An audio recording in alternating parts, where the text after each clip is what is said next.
เดินหลังมีกระเป๋าป้าเด้อค่อย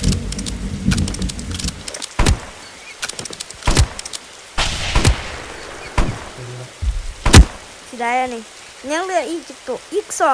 ตัว3ตัวเพราะ2-3ตัว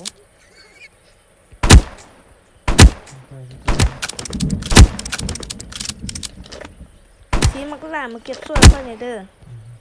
อุตส่าห์ช่วยเด็กกับเบิ้งกระสุนลูกซองค่อยกว่านี่ยังเหลืออีก10นึงสิพอละเหลือ10เหลือน้อยแล้วค่อยช่วยเด็กนะจะหาอะไรค่อยเด้อค่อยสิเก็บถ้ามันเป็นกล้องแดงไหมกล้วยเดี๋ยวเราจะได้ละโอ้ได้ละเก็บแล้วนี่บ่ได้มันเกมแรกปะนี่จักได้ละอู้ยังค่อยสิมาบอลเด็กถ้าค่อยได้มอร์นิ่งสตาร์นะใกล้ๆกันนึงไอ้ชิมาหาเขาบ่เลย